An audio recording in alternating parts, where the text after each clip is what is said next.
బాలికి ఆ, ఈరోజు అంటే చైతన్య చరితామృతం 3 భాగాలుగా ఉంటది కదా.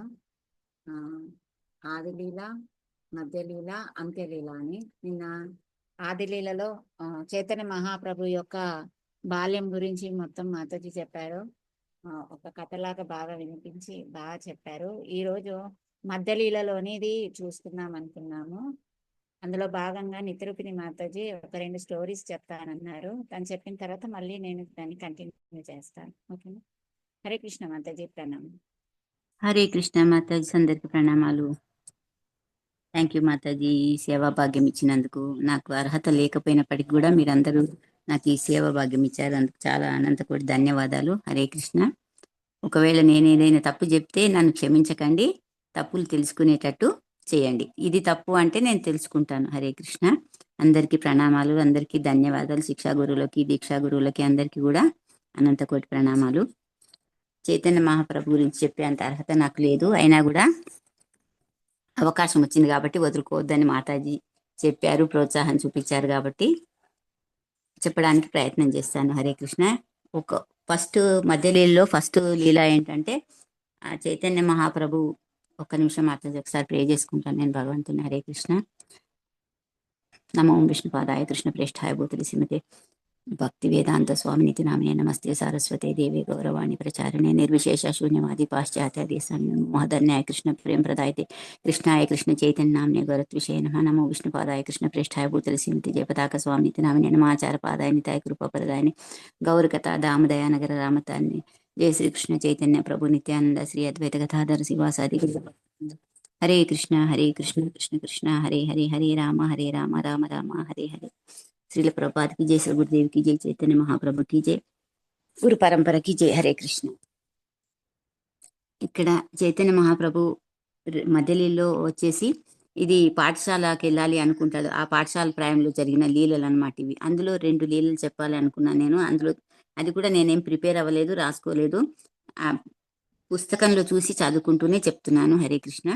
తప్పులు ఉంటే మాత్రం క్షమించకండి, నాకు తెలియజేయండి. హరే కృష్ణ. నేను సరిదిద్దుకోవడానికి అవకాశం వస్తుంది నాకు. హరే కృష్ణ. చైతన్య మహాప్రభు యొక్క తండ్రి అయిన జగన్నాథ్ మిశ్రా, ఆయన ఆ జగన్నాథ్ మిశ్రతో జ్యోతిష్కుడు ఉంటాడు. అతను ఏం చెప్తారంటే ఆ పెద్ద కొడుకు సన్యాస దీక్ష తీసుకుంటాడని చెప్పేసి ఈయనకు చెప్తారనమాట. అందుకని జగన్నాథ్ మిశ్రాకి చైతన్య మహాప్రభు కూడా అట్లనే సన్యాసం తీసుకుంటారేమో అని భయం కలుగుతుంది అనమాట. కాబట్టి చైతన్య మహాప్రభు సన్యాసం తీసుకోకుండా ఉండాలంటే మనం ఏం చేయాలని చెప్పేసి ఆయనని స్కూల్కి పంపించకుండా ఉండడం ఒకటే మార్గం అనేసి ఆయన అనుకుంటాడనమాట. అంటే ఎందుకంటే బయటికి వెళ్తే, స్కూల్కి వెళ్తే మళ్ళీ ఎక్కడ విద్య అంటే అక్కడ ఆ విద్య ఆధ్యాత్మికమైన విద్య నేర్చుకున్నాడు కాబట్టి విశ్వరూపుడు ఆ విధంగా సన్యాసం తీసుకున్నాడు అని ఆయన అనుకుంటారనమాట. కాబట్టి ఈయన విద్యనే నేర్పించకపోతే, ఈయనక స్కూల్కే పంపించకపోతే విద్య రాదు, విద్య రాకపోతే సన్యాసం తీసుకోడు అని ఈ విధంగా ఆలోచిస్తాడనమాట. అందుకని విద్య లేకుండా ఆయన ఇంటి దగ్గర ఉంచేయాలి అని చెప్పేసి ఇదే మంచిది అనుకుంటాడనమాట జగన్నాథ్ మిశ్రా. అనుకున్నప్పుడు ఏమైతే కానీ ఈయన తండ్రి ఇలా అనుకుంటాడు, కానీ చైతన్య మహాప్రభుకు మాత్రం బడికి వెళ్ళి చదువుకోవాలని చాలా కోరిక ఉంటుంది అనమాట. ఆయన ఎంతో ఇష్టపడేవాడు చదువుకోవాలి, స్కూల్కి వెళ్ళాలని. అయితే ఆయన తల్లిదండ్రులకు మాత్రం ఆ విధమైన అవకాశం ఈ చైతన్య మహాప్రభుకి ఇవ్వలే అనమాట. స్కూల్లో జాయిన్ చేస్తే కదా ఆయన చదువుకునేది. అందుకనే స్కూల్ బడికి పంపించకుండా ఇంట్లోనే ఉంచేశారనమాట. అప్పుడు చైతన్య మహాప్రభు ఏం చేస్తున్నాడు మరి అంటే కొంటె పనులు చేయడానికి రెడీ అవుతున్నాడు అనమాట. అంటే స్కూల్కి వెళ్ళాలని పెద్ద కోరిక, ఆయనకు తీరని కోరిక ఉంది, అభిలాష ఎక్కువ ఉంది. కాబట్టి తీరా ఆ విధంగా కొంటె పనులు చేస్తే నన్ను స్కూల్కి పంపిస్తారని చెప్పేసి అనుకుంటాడనమాట. అనుకొని చిన్న చిన్న కొంటె పనులన్నీ చేస్తుంటాడు. మరి ఆ కొంటె పనులు ఏం చేశాడో మనం ఇప్పుడు తెలుసుకుందాం. హరే కృష్ణ. ఆయన ఏం చేసేవాడంటే పక్కిండ్లలోకి వెళ్ళి వాళ్ళ ఇంట్లో చిన్నపిల్లలు ఉంటే వాళ్ళ చెవులలో నీళ్లు పోసేవాడు అనమాట. అప్పుడే ఆ పిల్లలు ఏం చేస్తారు, ఏడుస్తారు. ఏడిస్తే వాళ్ళు ఏం చేస్తారు, కోపడతారు.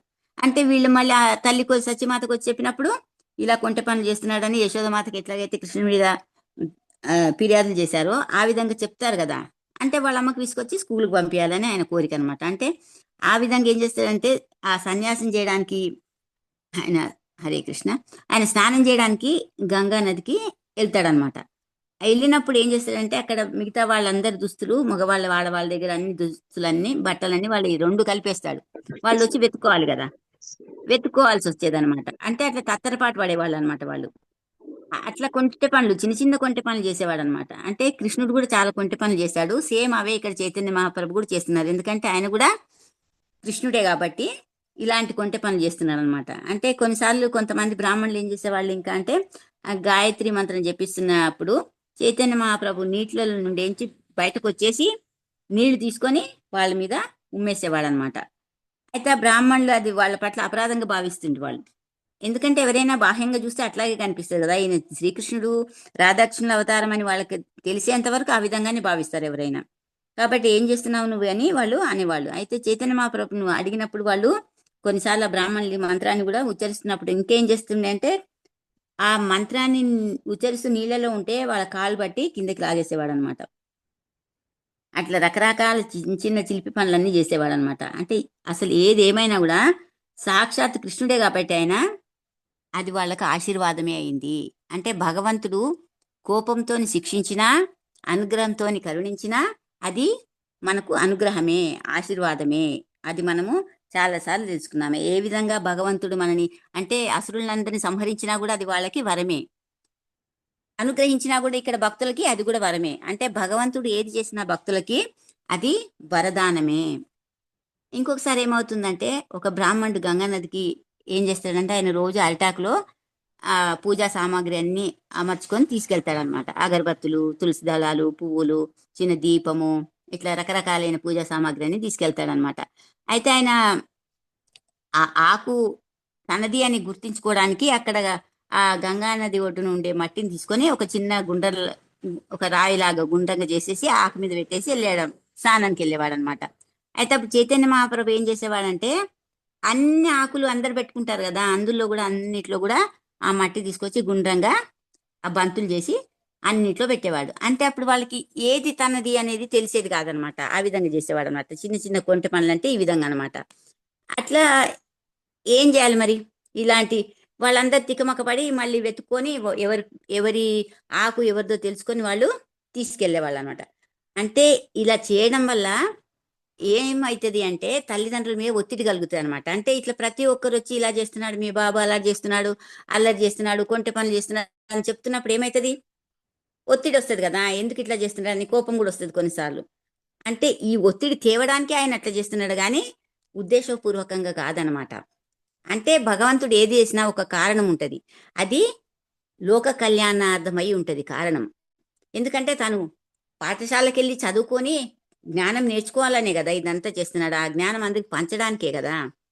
కాబట్టి అప్పటి రోజుల్లో ఏంటంటే వాళ్ళు ఆ ఇంకొక లీల ఏంటంటే ఆ టెర్రకోట పాత్రలు ఉండేవి అప్పుడు, అందులో వంట చేసేవాళ్ళు అనమాట. అది చాలా పురాతనమైన పద్ధతి అయితే, కానీ అది చాలా అధునాతన పద్ధతి అని కూడా ఇక్కడ చెప్తున్నారు అనమాట. అంటే వాళ్ళు ఆ పాత్రలను శుభ్రం చేయాల్సిన అవసరం ఉండదు. వండిన తర్వాత అవి వాడుకున్న తర్వాత అవి పడేసేవాళ్ళు అనమాట. ఆ పాత్రలన్నీ కూడా పడేసేవాళ్ళు. వాడుకొని పడేసినప్పుడు అవి ఎక్కడ పడేసేవాళ్ళు అంటే అప్పట్లో ఇళ్లలో పెరట్లు ఉండేవి. కొన్ని సంవత్సరాల క్రితం చాలా మంది దగ్గర కూడా ఊళ్ళల్లో పెరటి అని ఉండేది. అప్పుడు పనికిరాని సామాన్లు కానీ పనికిరాని వస్తువులు కానీ అన్ని కూడా పెరట్లో వేసేవాళ్ళు అనమాట. అట్లాగే వీళ్ళు ఈ వాడుకున్న కుండలు పాత్రలు ఏవైతే ఉన్నాయో అవన్నీ తీసి పెరట్లో వేసేవాళ్ళు అనమాట. వాడినట్టు అక్కడ వేసేవాళ్ళు అనమాట. అప్పుడు ఈ ప్లాస్టిక్ కానీ అల్యూమినియం కానీ ఏవి ఉండేవి కాదు. ఎందుకంటే ఇవన్నీ పొల్యూషన్ చేస్తాయి. ఇక్కడ ప్లాస్టిక్ కానీ అల్యూమినియం కానీ ఏంటి కూడా భూమిలో కలిసిపోయే పాత్రలు కావు ఇవి. అందుకే ఇప్పుడు ఇంతగానం పొల్యూషన్ అయ్యి ఇంతగానము కాలుష్యం పెరిగి అందరము అపవిత్రం అయిపోతున్నాం అనమాట. ఏది కూడా ప్రకృతిని కాపాడుకోవట్లేదు కాబట్టే మనం ఈ విధమైన ప్రకృతి వల్ల వచ్చే వినాశనాలన్నీ పొందుతున్నాం మనం. కానీ మళ్ళీ ఏమనుకుంటాం, మనమే తప్పులు చేసి మనం ఏమనుకుంటామంటే ఇలా ఎందుకు జరుగుతుందో అలా ఎందుకు జరుగుతుందో, స్వయంకృత అపరాధాల వల్లనే ఇవన్నీ వస్తున్నాయి. ఇక్కడ క్లేశాలు, త్రివిధ క్లేశాలు ఉన్నాయి కదా. ఆ విధంగా అక్కడ అల్యూమినియం కానీ ఉండేది కాదు, ప్లాస్టిక్ అసలు ఉండేదే కాదు. కాబట్టి ఈ ఒండు మట్టితోనే పాత్రలు ఉండేవి. ఆ ఒండు మట్టి ఇంకొక ఉపయోగం ఏంటంటే అది మంటకు చాలా శ్రేష్టమైంది. ఇట్లా ఎందుకు అంటే సమానంగా వేడినిచ్చేదనమాట. అది ఎక్కువ తక్కువ చేసేది కాదు. అంటే వంట అయిపోయిన తర్వాత వాళ్ళు ఆ పెరట్ల జాగలని వీటిని వేసేసి ఇంకా ఏం చేసేవాళ్ళు అంటే పైనుంచి మట్టి కూడా కప్పేసేవాళ్ళు అనమాట. అంటే కింద ఉన్నది మట్టే, కుండలు మట్టే, పైన కప్పింది కూడా మట్టే. అంటే ఇదంతా కూడా మట్టే, పాత్ర రూపంలో ఉన్నది కూడా మట్టే. అందుకనే ఆ మట్టిలోనే ఐక్యమైపోయేవి. అదనమాట. అక్కడ ఎక్కడ ఎక్కడ కూడా పొల్యూషన్ జరిగేది కాదు. కాబట్టి అక్కడ ప్రకృతి అంతా చాలా బాగుండేది అనమాట. అంటే ఇక్కడ చైతన్య మహాప్రభు ఒక రోజు ఏం చేస్తారంటే వాటిపైన వెళ్ళి నిల్చుంటాడనమాట. ఆ పారేసిన కుండల మీద వెళ్ళి నిల్చుంటాడనమాట. అప్పుడు సత్యమాత చూసి ఏమంటుందంటే, ఏంటి ఇక్కడ నిల్చున్నావు నువ్వు, అశుభ్రమైన దగ్గర అశుచిగా ఉన్నాయి కదా పాత్రలు అని అంటుందన్నమాట. అక్కడ నిల్చున్నావేంటి అంటే, అప్పుడు చైతన్య మహాప్రభు ఏమంటారంటే, అసలు శుచి అంటే ఏంటి, అశుచి అంటే ఏంటి, పవిత్రం అంటే ఏంటి, నాకెట్లా తెలుస్తుంది, నాకెట్లా తెలుస్తుంది, ఎందుకు తెలియదు అంటే, నేను స్కూల్కి వెళ్ళట్లేదు కదా, నీకు తెలియదా, నేను స్కూల్కి వెళ్తే కదా ఇవన్నీ నాకు తెలిసేది, అందుకే నేను స్కూల్కి వెళ్ళట్లేదు కాబట్టి నాకేం తెలియదు, ఇంకా ఈ విషయాలు నాకు ఎట్లా తెలుస్తాయి, అందుకే నేను తెలుసుకోలేకపోతున్నా. అంటే ఎటు తిరిగి ఆయన ఏం చేస్తున్నాడంటే బడికి పంపించాలి, అంటే ప్రతి దగ్గర బడి ప్రస్తావన వస్తుంది అనమాట. అంటే ఆయన బడికి వెళ్ళాలి, చదువుకోవాలి, మనల్ని ఉద్ధరించాలని అని ఆ చైతన్య మహాప్రభు తల్లికి అట్లా సమాధానం ఇస్తాడనమాట. అంటే నేను కేవలం వ్యవహారం తెలియని పిల్లాడిని అంటాడనమాట. ఎందుకంటే నన్ను పాఠశాలకు పంపించట్లేదు కదా మీరు, మరి నాకెట్లా తెలుస్తుందని ఇలాంటి సమాధానం ఇస్తుండే అనమాట. అప్పుడు ఈ విధంగా ఆయన తల్లి ఏమనుకుంటుందంటే, ఆ తల్లిదండ్రులు తన పాఠశాలకు పంపే విధంగా ప్రయత్నం చేస్తుండే ఆయన. ఎట్లాగైనా నేను ఏ కొంట పని చేసైనా సరే వీళ్ళతో వీళ్ళు నన్ను బడికి పంపించే విధంగా నేను చేయాలి అని ఒక ప్రయత్నంలో చైతన్య మహాప్రభు ఉన్నారనమాట. అంటే శచిమాత ఏమనుకుంటుందంటే, ఈ బడికి వెళ్లకుండా మనం ఎట్లా ఆపుతాం ఈయనని, ఆపలేము. ఎందుకంటే ఆయనకు చాలా కోరిక ఉంది బడికి వెళ్ళాలి, చదువుకోవాలని. ఆమె తల్లిదండ్రులు ఏమనుకుంటారంటే, మళ్ళీ ఈయన బడికి వెళ్ళని, ఎందుకంటే మనం ఆపలేము, ఆ కోరికను ఆపలేము, ఆయన్ని ఆపలేము. ఆయన రాత ఎలా ఉంటే అట్లాగే జరుగుతుంది. ఇప్పుడు మనం కూడా పిల్లలు విసిగిచ్చి ఏదైనా విసిగిచ్చినప్పుడు ఏమనుకుంటాం, వద్దు ఈ పని చేయొద్దు అన్నప్పుడు వాళ్ళు నేను అదే చేస్తా అంటారు. కొంటె పనులనే కాదు, కృష్ణుడు చేసిండనే కాదు, ఈ భౌతిక ప్రపంచంలో కూడా పిల్లల తత్వం అలాగే ఉంటది. అప్పుడు మనకు విసుగొచ్చి ఏమంటాం, పోరా నాయన నీ ఇష్టం ఏమైనా చేసుకో, నాకేం తెలియదుగా, నీ ఇష్టం వచ్చిన చేసుకోపో అని అంటాం అనమాట. అంటే ఆ విధంగా తీసుకొస్తున్నాడు వీళ్ళు. ఆయన రాత ఎట్లా ఉంటుందో అట్లా జరగని, మనం ఆపలేమని జగన్నాథ్ మిశ్రా సత్యమాత ఇద్దరు అనుకుని బడికి పంపిస్తారనమాట. ఆ బడికి పంపించినప్పుడు తను ఎట్లా చదువుకుంటున్నాడు అక్కడ చూడండి, ఎంత చక్కగా చదువుకుంటున్నా అంటే, కృష్ణ భగవానుడు ఎలాగైతే విద్యను అభ్యసించాడో అదే విధంగా చైతన్య మహాప్రభు కూడా చదువుకుంటున్నాడు అనమాట. అంటే ఆ బడికి వెళ్ళిన ఫస్ట్ రోజే ఆ సంస్కృతానికి సంబంధించిన అచ్చులు హల్లులు అన్నీ నేర్చుకున్నాడు. ఆ ఇంగ్లీష్ పదాలలో ఉండే అక్షరమాల ఉన్నట్లనే ఆ సంస్కృతము బెంగాలీ ఆ అక్షరమాల ఉంటుంది అనమాట. అంటే ఆ బెంగాలీలో కూడా సంస్కృతంలో కూడా అక్షరమాల ఒకే విధంగా ఉంటది. కొన్ని పదాలు మాత్రం ఉచ్చారణలో కొంత మార్పు ఉంటుంది అనమాట. అయితే లేకపోతే దాదాపుగా రెండు సమంగా కూడా ఉంటాయి. అయితే అక్షరాలు మరింత గుండ్రంగా ఉంటాయి, లేకపోతే అక్షరాలు కూడా సమానంగానే ఉంటాయి అనమాట. ఆ విధంగా ఉండేది అక్కడ. ఉన్నప్పటికీ కూడా సంస్కృతం ధ్వని అనేది శాస్త్రం గల అక్షరమాల అని చెప్తున్నారు అనమాట ఇక్కడ. అంటే ప్రతి అక్షరం కూడా ప్రత్యేకమైన ధ్వనిని కలిగి ఉంటది అంట అప్పుడు. అంటే సంస్కృతం అనేది అంత గొప్పది అని ఇక్కడ చెప్తున్నారనమాట. అంటే మనం దాన్ని పలకగలిగితే దాన్ని మాట్లాడగలము. ఎప్పుడైతే దాన్ని పలుకుతామో అది మాట్లాడగలుగుతాం సంస్కృతం మనం. అసలు పలుకే బంగారం అయింది కదా, ఇప్పుడు సంస్కృతం అంటేనే బంగారం అయిపోయింది, ఎవరు పలకట్లేదు. ఇప్పుడు మనకు ఈ సత్సాంగత్యంలో వస్తున్నాం కాబట్టి భగవద్గీత సంస్కృతము కొంచెం రావడము, నేర్చుకోవడము, ఆచార్యులు చెప్పడము, ప్రభుజీ చెప్పడము, క్లాసులు వినడం వల్ల మనకు కొంచెం సంస్కృతం అంటే ఏంటో, అసలు అది ఎట్లా పలకాలో నేర్పిస్తున్నారు కాబట్టి తెలుసుకోగలుగుతున్నాం. అందుకంటే ఎంతో గొప్పదన్నమాట సంస్కృతం అనేది. అంటే ఆ ఇంగ్లీష్ భాష కూడా ఇట్లా దాన్ని మాట్లాడగలము, ఆంగ్ల భాష కూడా అట్లాగే ఉండదన్నమాట. అంటే ఈ అక్షరాలు పలికే పద్ధతి వేరువేరుగా పదాల్లో ఉంటుందన్నమాట. అంటే కానీ బెంగాలీ ఇంకా సంస్కృత భాషలో కూడా పదం తెలిస్తే మనం దాన్ని పలకగలుగుతాం అనమాట. అంటే ఈ ఉచ్చారణ అనేది ఒకే విధంగా ఉంటది. అక్షరాలకు సంబంధించినంత వరకు మనము ఎట్లాంటి మార్పును ఉండదన్నమాట. అయితే ఇక్కడ కృష్ణుడు భూమి మీద ఉన్నప్పుడు కూడా ఉజ్జయిన్లో గురుకులానికి వెళ్ళాడు. ఎక్కడికి, సాందీపని ముని దగ్గరికి వెళ్ళాడు. ఆయన ఒక ఆశ్రమంలో ఉండి ఆయన రోజు ఎలా చదువుకున్నాడంటే, ఒక్క రోజు ఒక కళ, అంటే 64 రోజుల్లో 64 కళలను కూడా నేర్చుకున్నాడు ఆయన. అంటే పురాణాలు ఇంకా వేదాలకు సంబంధమైన జ్ఞానాన్ని కూడా తెలుసుకున్నాడు. అలా అభ్యసించాడు. అభ్యాసం ఎట్లా చేశాడంటే, ఆయనకు అసలు నేర్చుకోవాల్సిన అవసరం లేదు, ఆయనే అన్ని. కానీ నేర్చుకొని ఆచరించి చూపడానికి, మనందరం నేర్చుకోవడానికి గురువుని ఎలా ఆశ్రయం పొందాలి, గురువు దగ్గరికి ఎలా వెళ్ళాలి, ఎక్కడ అభ్యసించాలి, ఏ విధంగా అభ్యసించి దాన్ని ఎలా ఉపయోగించుకోవాలనే విషయాన్ని మనకు తెలియజేయడానికే భగవంతుడు అభ్యసించాడు అనమాట. అంటే అదే విధంగా చైతన్య మహాప్రభు కూడా ఇప్పుడు ఆ పాఠశాలకు వెళ్ళిన ఫస్ట్ రోజే అక్షరాలు పూర్తిగా నేర్చుకున్నాడు. నెక్స్ట్ రోజు ఆయన కొంచెం సమయం తీసుకొని ఆ సమీకరణ అక్షరాలను కూడా నేర్చుకున్నాడు. ఆయన కేవలం ఒక్క రోజులోనే ఎన్నో సమ్మేళనాలు నేర్చుకున్నారని ఇక్కడ గురు మహారాజ్ చెప్తున్నారనమాట. ఈ విధంగా ఆయన ప్రతిరోజు కూడా ఎంతో నేర్చుకుంటుండే. ఆయనకు 11 సంవత్సరాలు వచ్చేసరికే పండితులైపోయింది అనమాట. కేవలం 11 సంవత్సరాలకే చైతన్య మహాప్రభువు పండితులయ్యారు.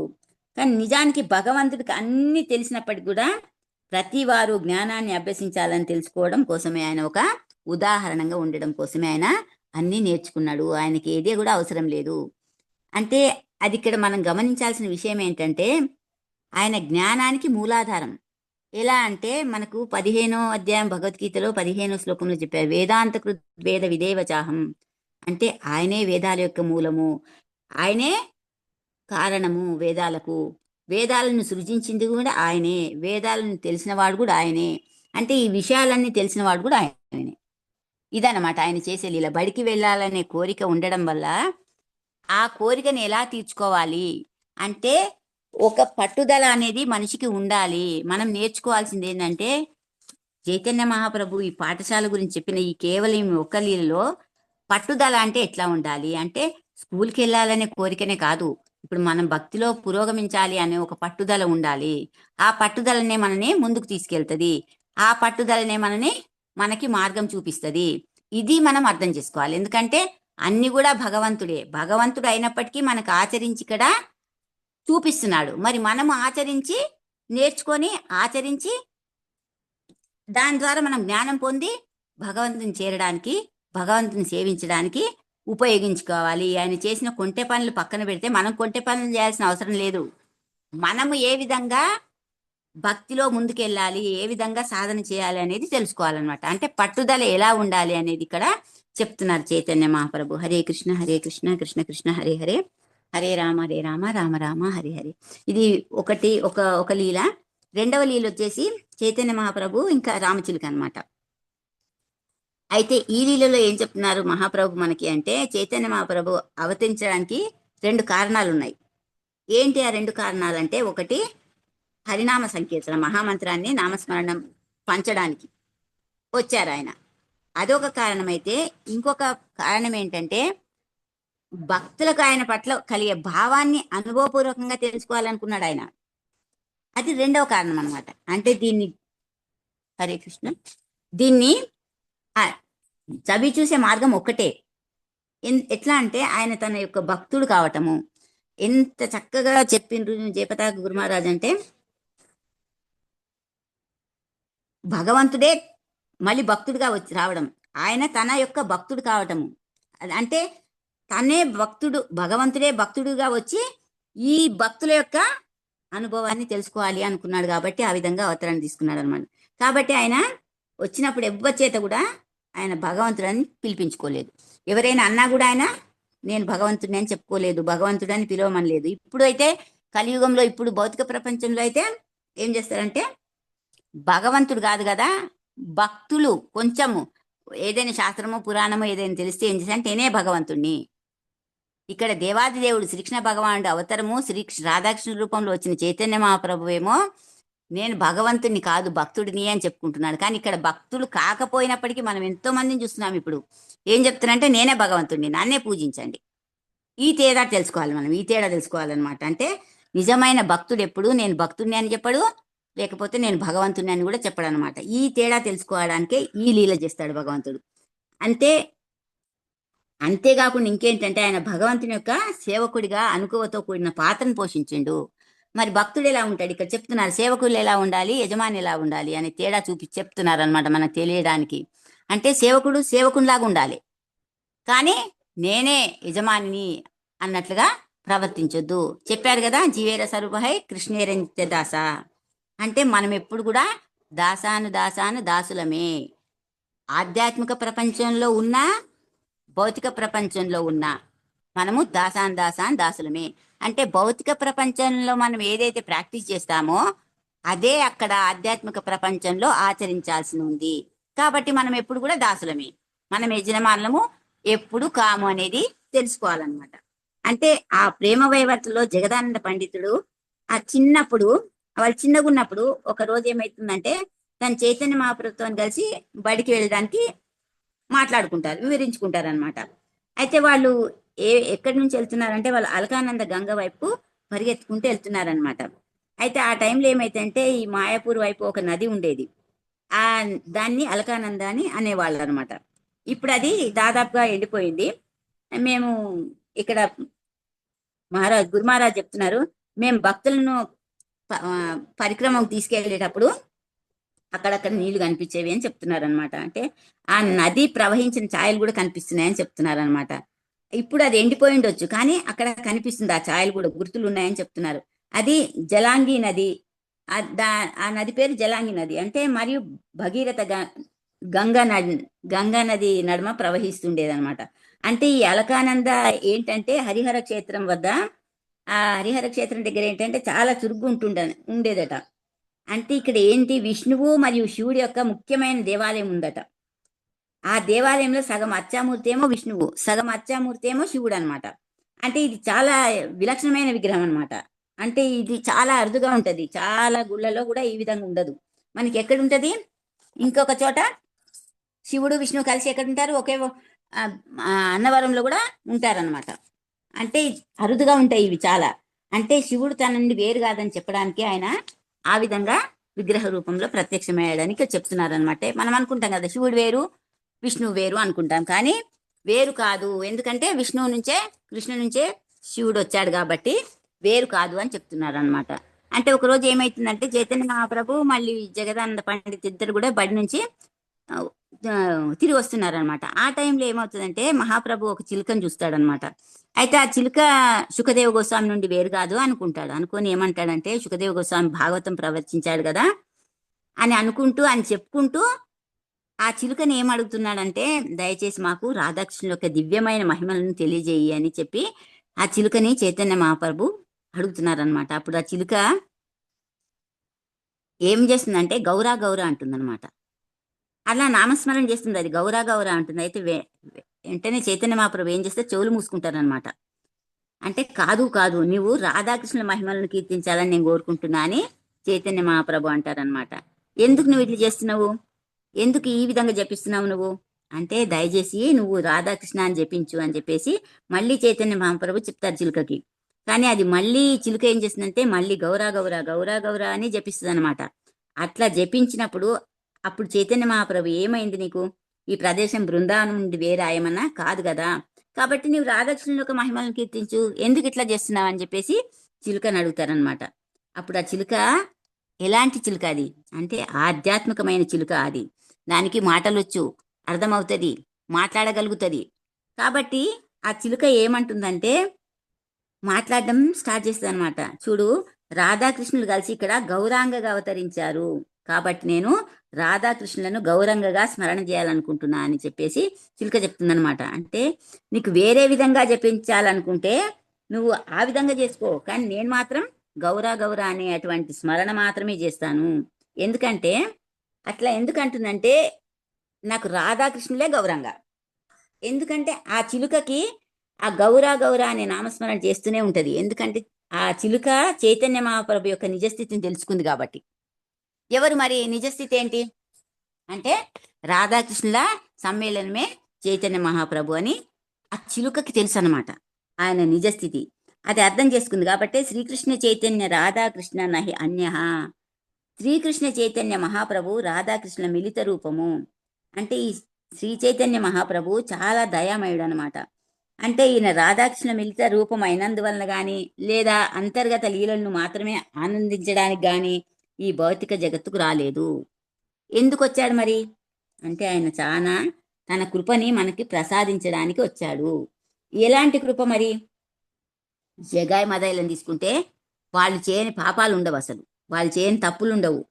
అలాంటి వాళ్ళను కూడా కరుణించాడనమాట. అంటే మనం ఏం చేసినా కూడా ఏం కావాలని కాదు, ఉద్దేశపూర్వకంగా కాదు, మనము చేరాని తప్పులు ఏ విధంగానైనా అలవాటు పొరపాటు కర్మానుసారము ఏదో చేసినప్పటికి కూడా భగవంతుని రూపంలో కాకుండా చైతన్య మహాప్రభు భక్తుడి రూపంలో వచ్చి మనల్ని కరుణిస్తాడనమాట. అంటే కృష్ణ చైతన్యం అనే కృపను ప్రసాదించింది మనకు. ఆయన వచ్చింది ఎందుకు, కరుణా రూపంలో మనకి కృష్ణ చైతన్యాన్ని అందించడానికి.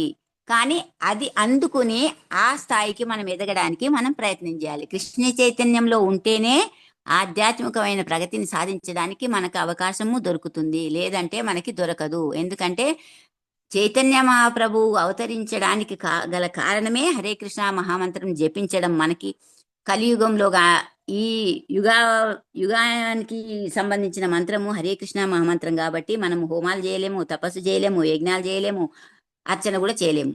ఒక్కొక్క యుగానికి ఒక్కొక్క ధర్మం ఉంది. ఆ యుగ ధర్మమైన ఈ హరే కృష్ణ మహామంత్రాన్ని మనం సదా జపించుకుంటూ చైతన్య మహాప్రభువుని సంతోషపెట్టుకుంటూ, అంటే ఒక భక్తుడి రూపంలో ఉన్నాడు కాబట్టి భక్తుడు సంతోషపడితే భగవంతుడు కూడా సంతోషపడతాడు. ఇప్పుడు భగవంతుడు భక్తుడు ఇద్దరు కలిసి ఉన్నారు ఇక్కడ.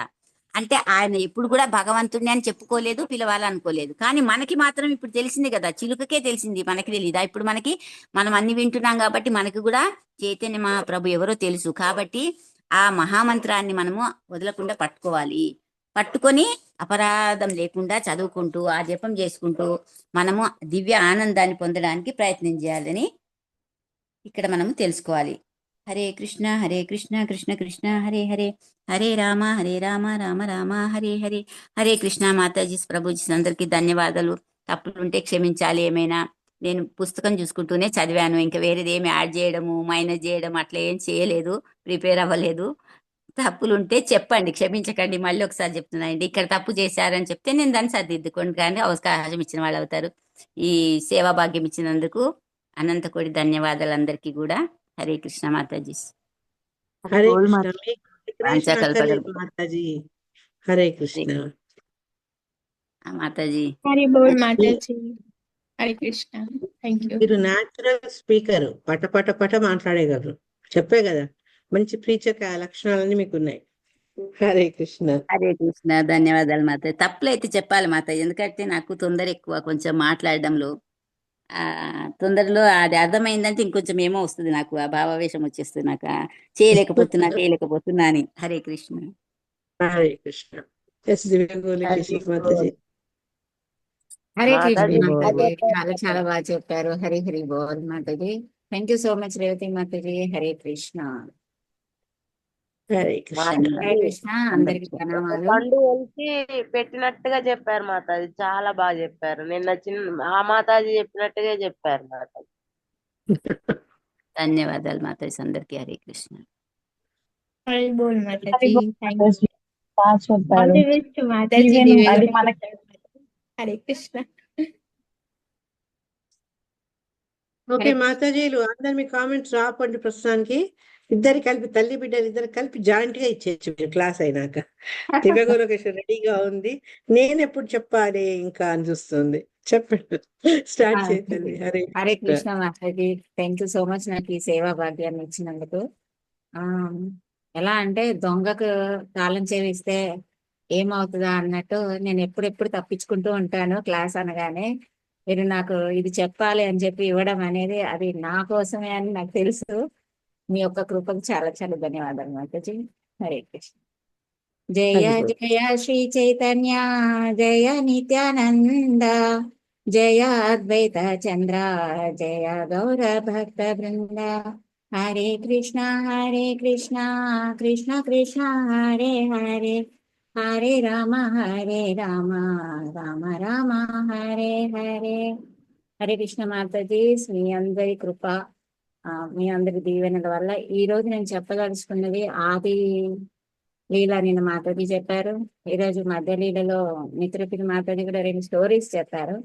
అయితే మనకు ఆచార్యులు ఈ లీలలు అంటే మనము ఎలా కృష్ణాష్టమి రోజు కృష్ణుడి గురించి, చైతన్య మహాప్రభు గురించి, అలా మనం ఏ సందర్భంలో వాళ్ళందరి గురించి చర్చించుకుంటున్నాం కదా. అలా చర్చించుకోవడానికి మనకు ఎన్నో బుక్స్ ఆచార్యులు మనకు అందించారు. అంటే అలా ఆచార్యులు మనకు అందివ్వడంలో వారి యొక్క ప్రేమతత్వం, ఉద్దేశము, వారి యొక్క ప్రయాస, ఇవన్నీ ఎలా ఉన్నాయని తెలుసుకుంటే మనం వినింది కొద్దిగైనా ఆచరించడానికి, దానిని అనుభూతితో అనుభవించడానికి మనకి వీలుంటుందని నాకు అనిపించింది. ముందు దాని గురించి తెలుసుకొని దాంట్లో భాగంగా మనం తెలుసుకుందాం స్టోరీ. హరే కృష్ణ. అంటే ఇక్కడ మనకు చైతన్య చరితామృతం అనేది ఎవరు రాశారు అనే దానికి వస్తే మాతాజీ మీ అందరి సహకారం నాకు కావాలి. ఎందుకంటే నేను చాలా మర్చిపోతుంటా. ఓకే, మీరందరూ కూడా రెడీగా ఉండండి, నేను ఏదన్నా అడగట్టే నాకు అందివ్వడానికి. ఓకే, ఎవరు రాశారు మాతాజీ? కృష్ణ చైతన్య చరితామృతం. శ్రీ కృష్ణదాస్ కవిరాజ కవిరాజ్ గోస్వామి గోస్వామి హరే మాతాజీ. హరే కృష్ణ. కృష్ణ. ఓకే, ఇంకెవరు రాశారు? బృందావన్ హరే కృష్ణ. హరి బోల్. ఇలా వీళ్ళు ఎందుకు రాశారు, వాళ్ళు రాయడానికి కారణం ఏంటి, దాని వెనుక వాళ్ళ ప్రయాస ఏంటి చూద్దాం. అయితే చైతన్య మహాప్రభు అనగానే మనకి ఏ అవతారాల్లో కూడా మనకు అవతారాలు చెప్పినప్పుడు దాంట్లో మెన్షన్ కాదు, చెప్పడం జరగలేదు. కానీ మన కొన్ని బుక్కుల్లో ఆధారంగా చైతన్య మహాప్రభువు భక్త రూపంలో వచ్చాడని, అతను గోప్య తత్వంతో ఉన్నాడని, అంటే రాధాతత్వంతో ఉన్నాడని, దాన్ని మనము చెన్నావతారం అంటామని తెలుసుకున్నాం. అయితే ఫస్ట్ కృష్ణుడు ఒక్కడే ఉన్నాడు కదా. ఫస్ట్ మనకు చూస్తే సృష్టిలో ముందు కృష్ణుడు ఒక్కడే. ఆ తర్వాత మనకు కృష్ణ నుంచి రాధారాణి వస్తారు, ఆహ్లాదిని రూపంలో, ఆ శక్తితో వస్తారు. మళ్ళీ ఇప్పుడు మనం చూస్తే కలియుగంలో మళ్ళీ కృష్ణుడు రాధారాణి కలిసి మనకు ఏ తత్వంలో వచ్చారు? చైతన్య మహాప్రభు తత్వం. చైతన్య మహాప్రభువుగా వచ్చాడు. ఆయన ఏంటి? మనం ఆయన అవతారం అని చెప్తున్నామా?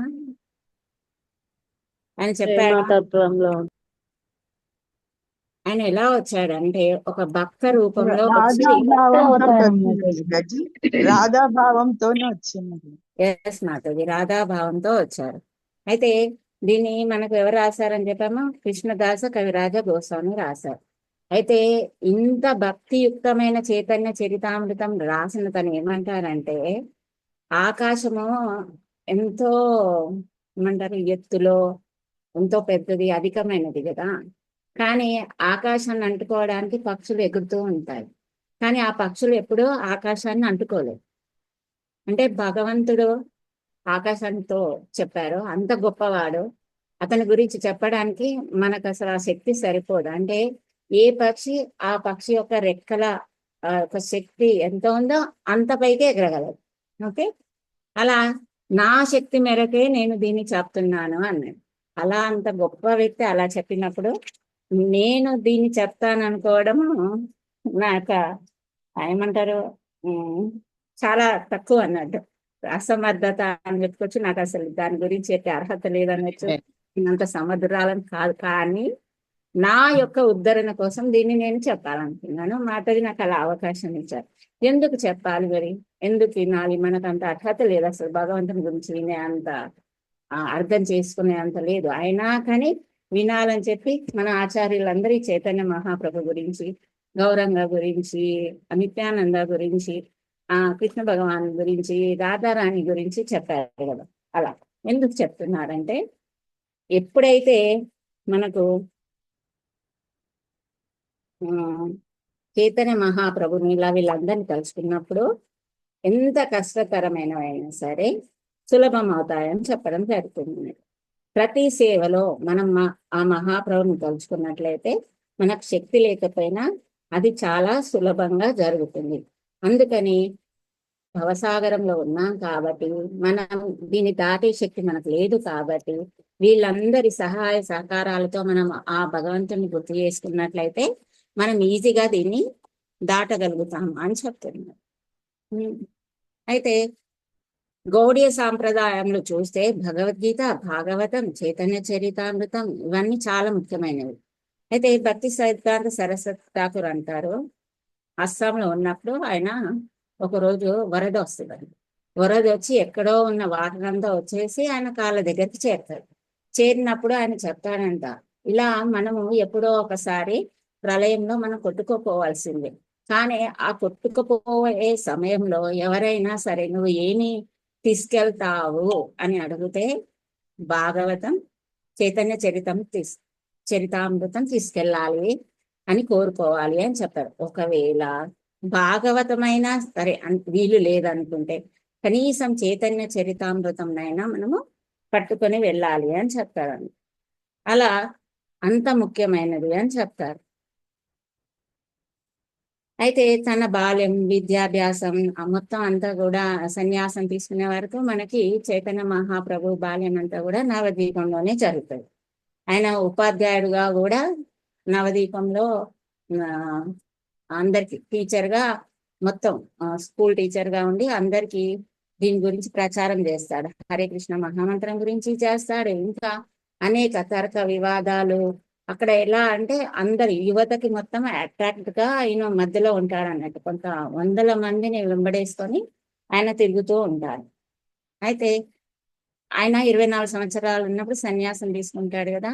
తర్వాత ఆయన జగన్నాథ్ గురికి వెళ్తాడు. మొత్తం ఆయన వయసు వచ్చి ఎన్ని సంవత్సరాలు అంటున్నాం? 48. Yes, 48 years. అందులో సన్యాసం ఎప్పుడు తీసుకున్నారు? 24. 24 సంవత్సరాలు. 24 సంవత్సరాలు. Yeah. 24 సంవత్సరాలకు సన్యాసం తీసుకుంటారు. అయితే ఈ సన్యాసం తీసుకున్న తర్వాత జగన్నాథ్ పురికి వెళ్తాను అనుకుంటారు, బృందావనం వెళ్తాను అనుకుంటారు. కానీ బృందావనం వెళ్ళడానికి కుదరదు. తర్వాత జగన్నాథ్ పురికి వెళ్తారు. అయితే జగన్నాథ్ పురికి వెళ్ళిన తర్వాత 48 ఇయర్స్ 24 ఇయర్స్ పోతే ఇంకా 24 ఇయర్స్ ఉంటుంది. ఆ 24 ఇయర్స్ లో 6 ఇయర్స్ అంటే 6 సంవత్సరాలు ఆయన ఏం చేస్తాడంటే 25 నుండి 30 సంవత్సరాల వరకు 6 సంవత్సరాలు ఆయన మొత్తం భారతదేశం మొత్తం పర్యటిస్తాడని. పర్యటించిన తర్వాత మళ్ళా 2 సంవత్సరాలు బృందావనంలో పర్యటిస్తాడు. తర్వాత ఆయన ఏం చెప్తున్నారంటే 31 నుంచి 48 సంవత్సరాల వరకు ఆయన ఎక్కడ ఉంటాడు? జగన్నాథ్ పురిలోనే ఉంటాడు. మొత్తం 18 ఇయర్స్ ఆయన అక్కడే ఉంటాడు. అయితే ఆ 18 ఇయర్స్ లో అక్కడ ఉండి ఆయన చేసిన లీలలన్నీ అంత్యలీలగా చెప్తారు.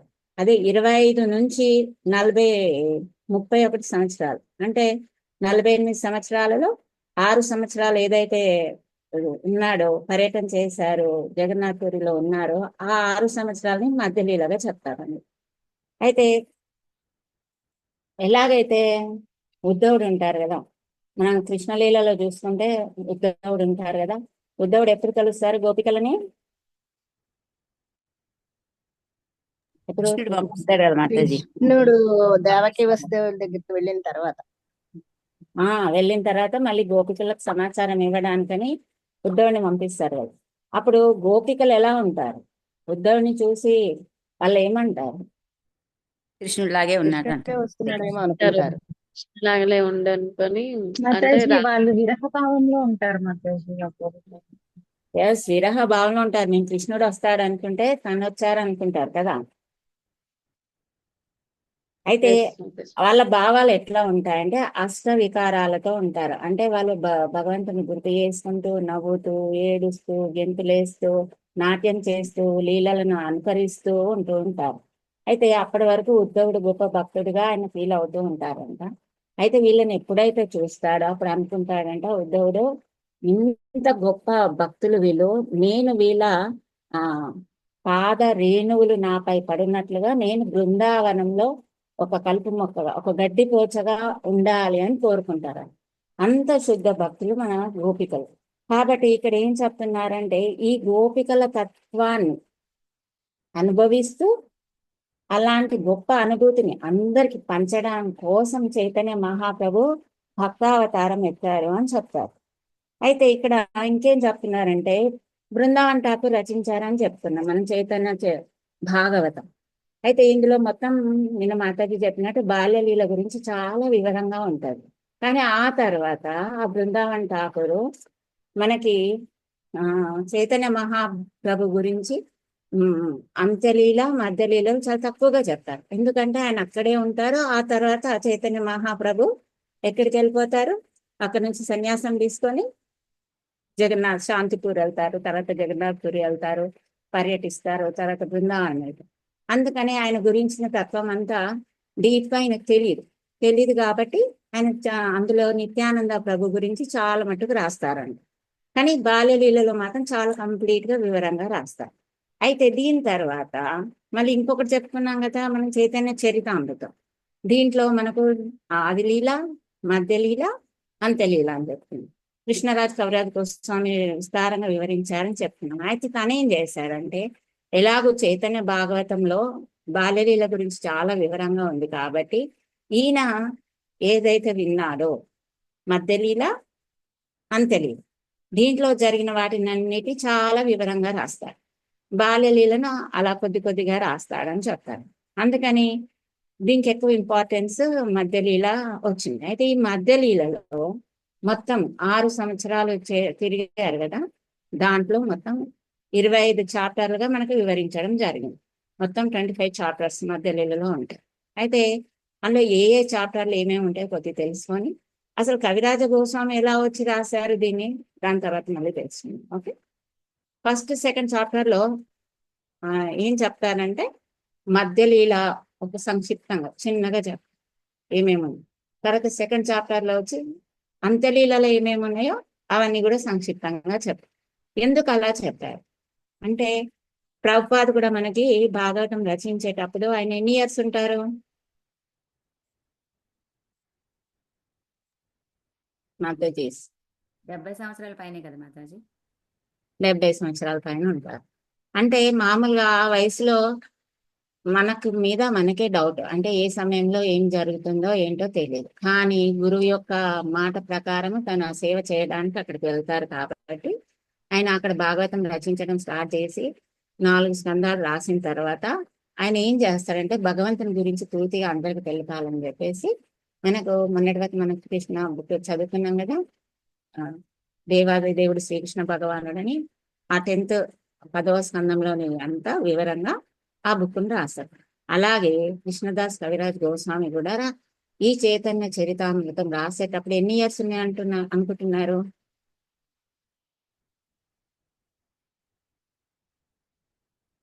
మాతాజీస్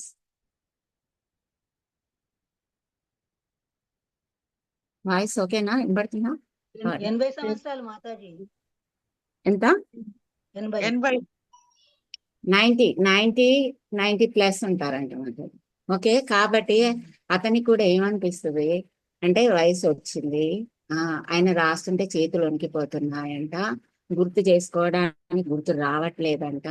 అయినప్పటికీ కూడా అంటే నేను ఇది రాయాలి అనుకొని స్టార్ట్ చేశాడు కాబట్టి ఆ మదన మోహనుడే తనతోటి రాపిస్తున్నాడు అని చెప్పి ఆయన చెప్తా. అందుకని ఫస్ట్ 2 చాప్టర్లో ఆయన మధ్యలీలలో రెండిటి గురించి రాసేస్తారు. మధ్యలీల గురించి అంత్యలీల గురించి రెండిటి గురించి కొంచెం చెప్పేస్తారు అన్నట్టు ముందుగానే. అంటే భక్తుల పైన ఎంత ప్రేమ కరుణ, అంటే వీళ్ళు ఎక్కడా నేను రాయకపోతే మిస్ అవుతారేమో అని చెప్పి కొద్దిగా దాని రుచిని దాని అన్ని ఆ సారాన్ని మొత్తం మనకు అందించారు అన్నట్టు. 3వ అధ్యాయంలో చూస్తే మనకు చైతన్య మహాప్రభుని ఎప్పుడైతే ఆయన బృందావనం పోదాం అనుకుంటారో అప్పుడు సచిమాత ఒప్పుకోదు కదా, అందుకని చెప్పేసి వీళ్ళు వేరే తోవల అతన్ని తీసుకెళ్ళిపోయి శాంతిపూర్కి తీసుకెళ్ళిపోతారు.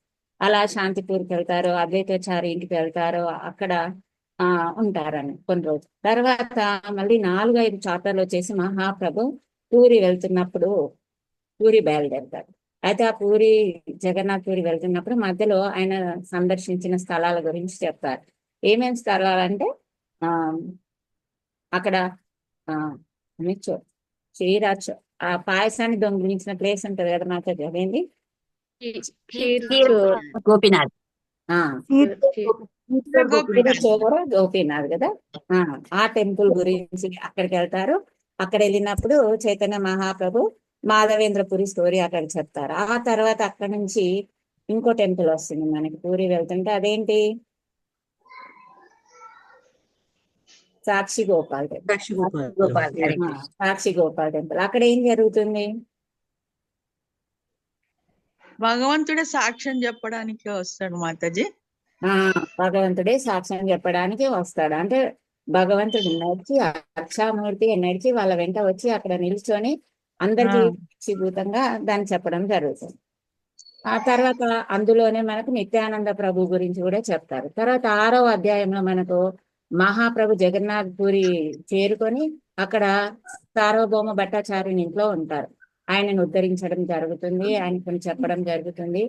ఆ తర్వాత మనకి 7, 8, 9 ఈ అధ్యాయాలలో దక్షిణ భారతదేశ పర్యటన గురించి మొత్తం వివరంగా చెప్తారు. తర్వాత 10వ అధ్యాయంలో మళ్ళా చైతన్య మహాప్రభు మళ్ళీ జగన్నాథ్పురికి తిరిగి వెళ్తారు. తర్వాత 11వ అధ్యాయంలో బెంగాల్ నుంచి వచ్చిన వైష్ణవులకి అంటే బెంగాల్ తను ఉన్నది ఎక్కడ పుట్టారు ఆయన?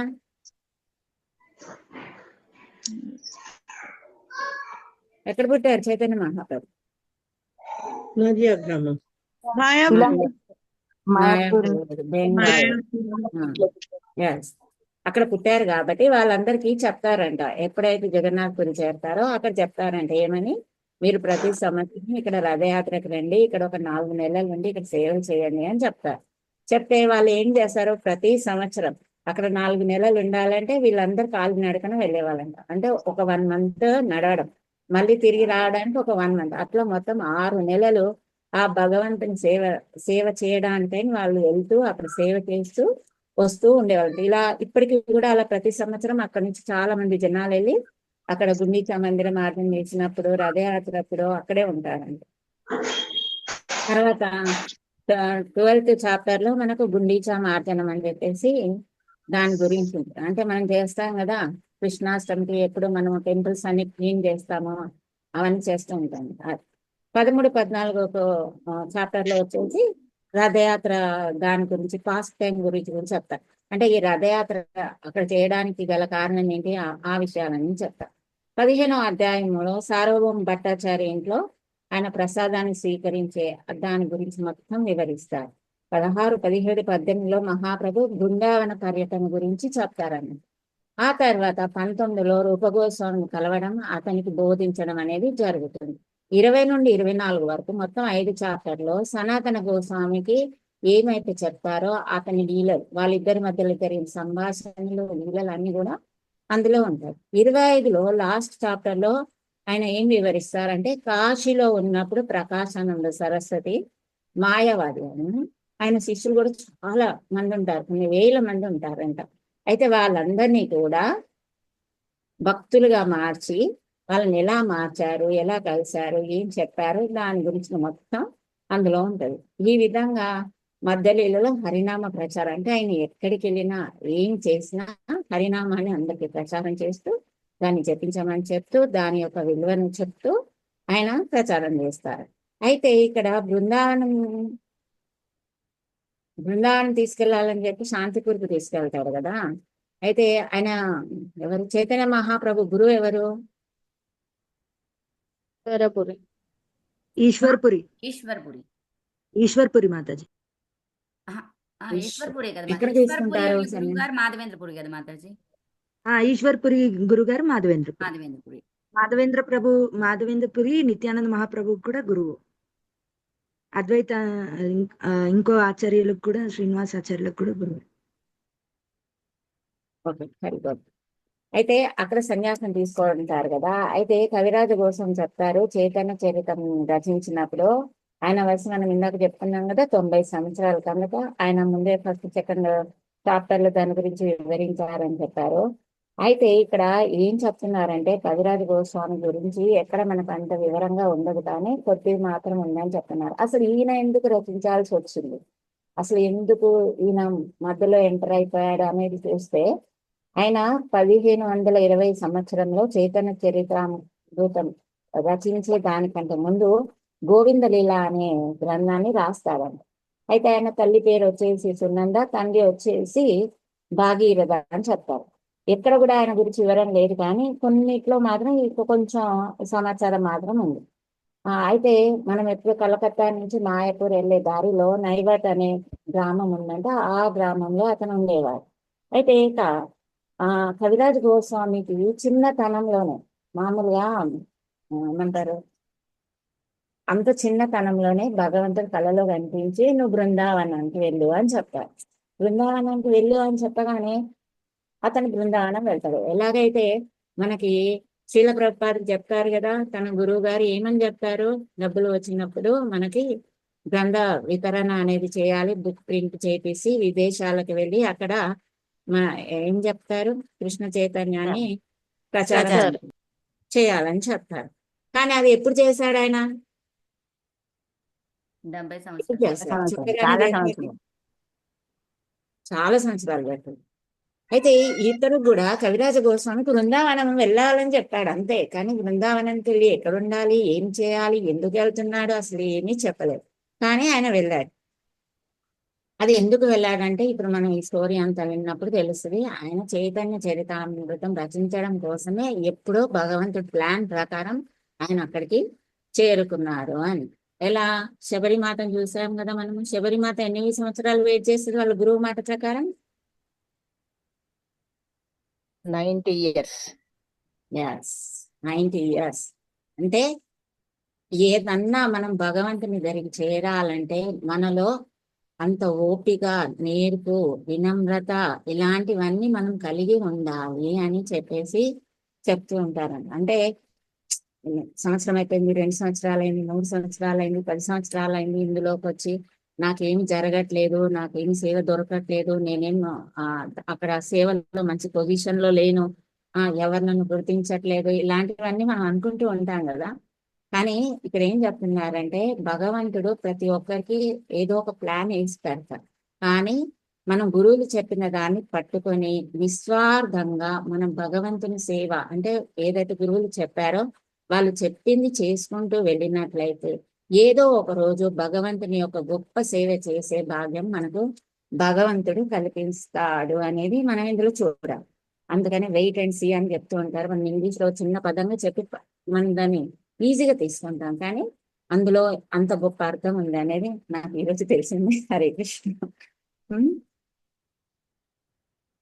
అయితే ప్రభుపాదికి కవిరాజ్ గోస్వామికి వచ్చినట్లే సేమ్ తను కూడా చెప్పినట్టు వెళ్ళాడు. అక్కడ 70 సంవత్సరాలు అప్పుడు రాశారు. ఆయన కూడా ఏం రాశారు మధ్యలో? ఆయన 10th చాప్టర్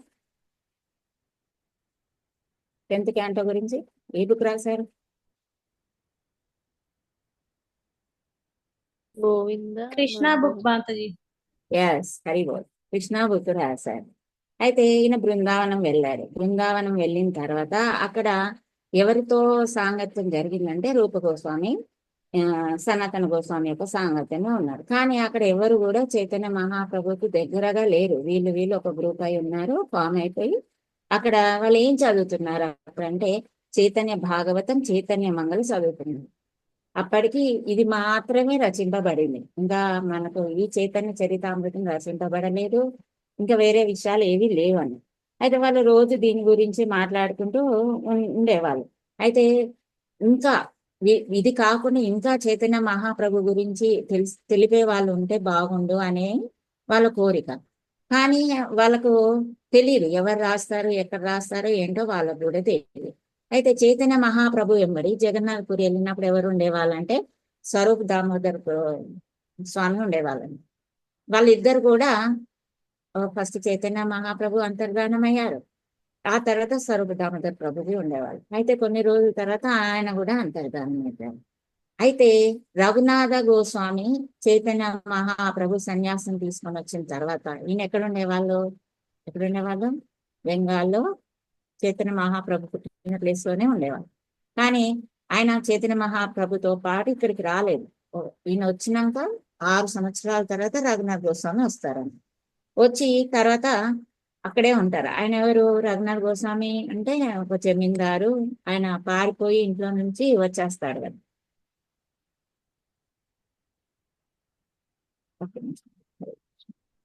మాతాజీ వినిపిస్తుంది కదా? మాతాజీ వినిపిస్తుంది మాతాజీ. హరే కృష్ణ. ఓకే. అయితే వచ్చేస్తాడు. వచ్చేసిన తర్వాత మిగతా అంతా ఎవరితో ఉంటాడు ఆయన అంటే రఘునాథ్ గోస్వామి ఎవరితో ఉంటారు? ఇప్పుడు ఎవరితో ఉన్నారు? చైతన్య మహాప్రభు వెంట ఎవరు ఉన్నారు? స్వరూప్ దామోదర్ ప్రభు గోస్వామి ఉన్నారు.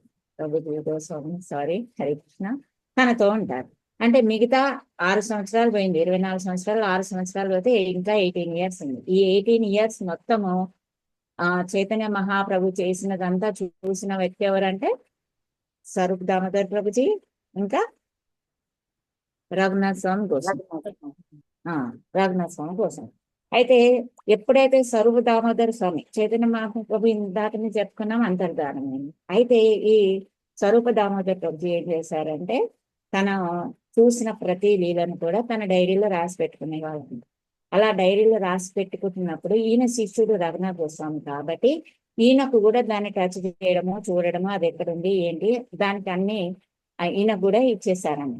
ఇచ్చేసినప్పుడు అప్పుడు ఏం జరిగిందంటే స్వరూప దామోదర్ స్వామి కూడా అంతర్ధానం అయినప్పుడు రఘునాథ్ గోస్వామి తన శిష్యుడు కావడం వల్ల ఆ డైరీపై ఆయనకి రాయడానికి అవకాశం వచ్చింది. అయితే మొదటి 6 సంవత్సరాల లీలలు తను రాకముందంతా ఆ డైరీలో ఉన్నాయి. అది చూసి ఆయన దాన్ని చర్చించడము చూడడం చేసింది, ఇతరులకు చెప్పడం. అప్పుడు రఘునాథ గోస్వామి వయసు ఎంత? 40 సంవత్సరాలు. చైతన్య మహాప్రభు అంతర్ధానం అయినప్పుడు వయసు ఎంత? 48 సంవత్సరాలు. అవునా? అయితే నిత్యానంద ప్రభు ఇంకా మిగతా ప్రభువులు వాళ్ళు కొంతమంది ఉన్నారు, కొంతమంది వెళ్ళారు ఆ టైంకి వరకు. అయితే ఆ తర్వాత ఏమైపోయింది, ఆయనకి ఇంత భక్తులు సాంగత్యం వీళ్ళంతా వెళ్ళిపోయేసరికి ఆయన అనుకుంటాడు, నేను వీళ్ళందరూ వెళ్ళిపోయిన తర్వాత నేను జీవించడం వేస్ట్, నేను బృందావనం వెళ్ళి గోవర్ధనగిరి పై నుంచి దూకి చనిపోతానని ఆ విరహ భావనలో ఆయన ఒక డిసిషన్ తీసుకుంటాడు. తీసుకొని ఆయన అటు వెళ్తాడు. వెళ్ళిన తర్వాత అక్కడ మళ్ళీ ఈయనకి ఎవరు తారసపడతారంటే ఇది ఇలా వెళ్తున్నాడు అని తెలుసుకొని రూప గోస్వామి సనాతన గోస్వామి ఆయన దగ్గరికి వెళ్ళి చెప్తారు, నీకు ఒక్కడికే చైతన్య మహాప్రభు గురించి తెలుసు, నువ్వు ఇలాంటి పనులు చేయకూడదు, నీకు తెలిసిన దాన్ని అందరికీ చెప్పాలి అని చెప్తారు. ఆయనకి కొంచెం బుజ్జగించే అలా ఆయన మొత్తం మార్పు చెందుతారు అన్నట్టు. అంటే ఇంకా ఆ దూకడం అనేది పోయి నేను చెప్తానులే అనే స్థితికి వచ్చేస్తాడు. అయితే వాటిని వివరించామని చెప్పినప్పుడు ఆయనకి బృందావనంలో రాధాకుండ దగ్గర ఒక చిన్న స్థలాన్ని ఏర్పాటు చేస్తారు ఆయన ఉండడానికి. ఆయన అక్కడే ఉంటాడు. అక్కడ ఉండి ఆయన రోజుకు 2-3 గంటలు ఆయన స్వరూప దామోదర్ ప్రభుకి రాసిన దాంట్లో నుంచి ఈ చైతన్య భాగవతంలో నుంచి ఇవన్నీ చెప్పుకుంటూ వచ్చి తను చూసిన ఈ 18 సంవత్సరాలు చైతన్య మహాప్రభుతో చూసింది కూడా చెప్తాడని. అలా చెప్పడంలో చాలా మంది సన్యాసులు అక్కడ ఉండే వాళ్ళందరూ వస్తారు. అందులో ఈ కవిరాజ గోస్వామి ఉంటాడు. మనం దీన్ని ఎక్కడ కనెక్ట్ అయిపోతున్నాం దీన్ని చూస్తే భాగవతం మనం ఎవరి నుంచి ఎవరు చెప్తే ఎవరు ఎలా వింటున్నాం? సుఖదేవ్ గోస్వామి చెప్తున్నారు, పరిశుమాధ వింటున్నారు, అక్కడ శౌనకాది ఋషి కూడా ఉన్నారు. ఆయన ఆ సూత గోస్వామి విని శౌనకాది ఋషులకు చెప్పాడు. హరే కృష్ణ. హరే కృష్ణ. అలాగే ఇది కూడా చెప్పడం జరిగింది. అందులో ఈయన విన్న తర్వాత మళ్ళీ ఏమైందంటే తను కూడా అంటే రఘునాథ గోస్వామి కూడా ఏమంటారు తను చాలించిన తర్వాత భగవద్ధామం వెళ్ళిన తర్వాత వీళ్ళందరూ అంటే ఆ తరం వాళ్ళందరూ ఒకరొకరు అందరూ వెళ్ళిపోతారు, ఇంకెవరు ఉండరు. కానీ ఈ ఏమంటారు కృష్ణదాస కవిరాజ గోస్వామితో పాటు విన్న కొంతమంది ఉంటారు కదా వైష్ణవులు, వాళ్ళందరూ అడుగుతారంట, మాతో పాటు నువ్వు కూడా ఉన్నావు, నువ్వు అంతకుముందే నువ్వు రచించావు కదా, బుక్ రాసావు కదా, అందుకని నువ్వు ఇప్పుడు దీని గురించి మాకు అందివ్వడాని కోసమని రాయమని చెప్తారు.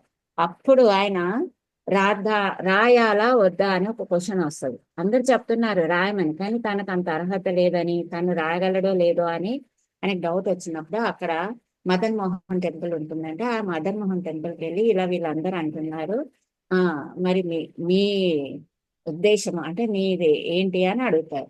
అడిగినప్పుడు ఆ భగవంతుడి మెడలో నుంచి దండ వచ్చి పడిపోతుంది. అయితే పూజారి తీసి దాన్ని కనిపిస్తాడండి, ఇచ్చి చెప్తారు, నువ్వేం కోరుకున్నావో నాకు తెలియదు కానీ భగవంతుడు మాత్రం ఆమోదం తెలిపాడు నీకు, కాబట్టి నువ్వు అనుకున్న పని చెయ్యు అని చెప్పేసి సిగ్నల్ ఇచ్చేస్తారు. ఆ సిగ్నల్ ఇవ్వగానే ఇంకా అక్కడ ఉన్న వాళ్ళందరూ కూడా హరిబోల్ హరిబోల్ హరిబోల్ అని చెప్పేసి అంటారు. అలా హరిబోల్ అని చెప్పగానే ఇంకా అక్కడ ఉన్న మదన్ మోహన్ డిటి ఆ పూజారి వీళ్ళందరూ హ్యాపీగా ఉన్నట్టు అంటే ఒక సంతోషకరమైన వాతావరణం ఏర్పడుతుందని చెప్తారు. అయితే ఇది రచించేటప్పుడు ఈయన చెప్తారు, ఎలా చెప్తారంటే మదన్ మోహన్ ఈ గ్రంథాన్ని వినిపిస్తున్నాడు, నేను కాదు, నేను ఒక జస్ట్ చిలక తోత మాదిరిగా. చిలక ఏం చేస్తుంది, మనం ఏది చెప్తే అది మంచిది చెప్తారు, అంతే కదా. అలాగే నేను కూడా ఒక చిలకని చిలకలాగే నేను మదన్ మోహన్ ఏదైతే రాయిస్తాడో నేను అది రాస్తున్నాను. ఎలాగైతే తోలుబొమ్మల ఎలా ఆడతాయి, అతను ఉంటాడు కదా తోలుబొమ్మల ఆటలు ఆడిచేవాడు, అతను ఎలా ఆడిస్తే అవి అలా ఆడతాయి. కాబట్టి నేను కూడా మదన్ మోహన్ ఎలా ఆడిస్తే అలా ఆడుతున్నాను, ఎలా రాయమంటే అలా రాస్తున్నాను, ఇది నాది కాదు, ఇదంతా కూడా ఆ బృందావన్ ఠాకూర్దే ఈ క్రెడిట్ అంతా కూడా అని చెప్పేసి ఆయన అందులో చెప్పుకుంటారు. చెప్పుకొని ఈ చైతన్య చరితామృతాన్ని రాయడం జరుగుతుంది. ఇలాంటి ఇంతమంది భక్తుల మధ్యలో తిరిగి ఇంతమంది ప్రయాస, ఇంత కష్టపడి ఎంతో వివరంగా మనకు ఈ చైతన్య చరితామృతం అనేది అందింది. ఇలాంటి వాటిని మనం విన్నప్పుడు, తెలుసుకున్నప్పుడు ఎంతో భక్తి భావంతో మనము ముందుకెళ్ళడానికి గురువుల యొక్క కృపనే మనకు కారణం. కాబట్టి ఇలాంటి వాళ్ళందరినీ తలుచుకుంటూ మనము చైతన్య మహాప్రభుకి జై, శ్రీల ప్రభుపాదికి జై, గురు మహారాజ్కి జై, సమవేద భక్తులకి జై, గౌతమ్ హరి హరి బోల్. మాతాజీ స్టోరీ ఏమైనా చెప్పనా పర్లేదా? టైం అయిందా? టైం అవుతున్నది, రేపు చెప్పొచ్చు. ఇంకా మనకు 2 days ఉన్నది, నో ప్రాబ్లం. మాతాజీ ఫ్రైడే చాలా మంది క్లాస్ పర్వాలేదు అన్నారు కాబట్టి ఫ్రైడే దాకా మనం చైతన్య మహాప్రభు గురించి మాట్లాడుకుందాం. మళ్ళీ మండే నుంచి భాగవతం క్లాస్ స్టార్ట్ చేద్దాం. నాకు ఒక విషయం చాలా నచ్చింది. సామాన్యంగా పేరెంట్స్ చెప్తుంటే పిల్లలు వింటుంటారు. ఇక్కడ నిత్యసేవిని మాతాజీ ఎంత నిత్య రూపిణి మాతాజీ, ఇద్దరు పేర్లు ఎప్పుడు కల్పిస్తుంటారు. ఎంత శ్రద్ధగా వింటుందంటే మాతాజీ అడిగే ప్రశ్నలకు ఒక్కొక్క జవాబు కూడా చెప్తోంది. చాలా ముచ్చటగా ఉంది. హరే కృష్ణ. నువ్వు యాక్చువల్గా మధ్యలీల మొత్తం ప్రయాణం చేయించేసావు మాతోటి, చాలా థ్యాంక్స్. ఇంకొకటి హరే కృష్ణ మాతాజీ, దివగోలోకేశ్వరి నా శిక్షా గురు మాతాజీ ఫస్ట్. హరే కృష్ణ.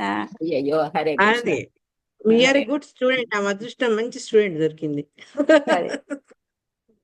ఇంతకుముందు మీరు చెప్పినప్పుడు చైతన్య మహాప్రభుకు తనను భగవంతుడిగా చెప్తే ఇష్టం ఉండకపోయేదని చెప్పారు కదా. మొత్తం చైతన్య చరితామృతాలు అనేక సంఘటనలు వస్తాయి. కానీ నేను నా ఒక క్లాస్ ప్రిపరేషన్ అవుతున్నప్పుడు అనుకోకుండా మధ్యలీలలో 12వ అధ్యాయంలో గుండీచా మర్జనం వస్తుంది. గుండీచా క్లీనింగ్ అంతా అవుతుంటే మధ్యలో ఒక గౌడీయ వైష్ణవ, ఈ బంగ్లాదేశ్ వైష్ణవ, బంగాళ నుంచి వచ్చిన వైష్ణవుడు ఆయన తక్కువ నీళ్లు పోసేస్తాడు అనమాట చైతన్య మహాప్రభు కాళ్ళ మీద వేసి చరణామృతం తీసుకుంటాడు. అప్పుడు మహాప్రభు సంతోషపడతాడు అతని భక్తికి. కానీ బహిరంగ ఆయన క్రోధాన్ని ప్రదర్శిస్తారనమాట. ప్రదర్శించి స్వరూప్ దామోదర్ దాస్ ప్రభుని పిలిచి చూడు మీ బెంగాల్ వైష్ణవుడు ఎలా చేశాడు, ఎంత అపరాధం చేసిండో, ఆలయంలో భగవంతుడి ముందు నా కాళ్ళు కడిగి ఆ నీళ్ళు తాగుతాడా, నేను ఎక్కడికి వెళ్ళిపోతానో ఏమో అతను చేసిన సిన్కి అని.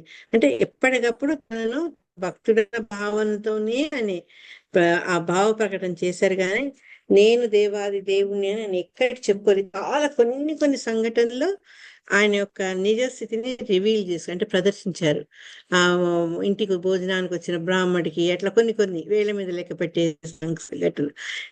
అది చెప్దాం అనుకున్నాం, అతను మీరు చెప్తుంటే అది గుర్తుకొచ్చింది నాకు. హరే కృష్ణ.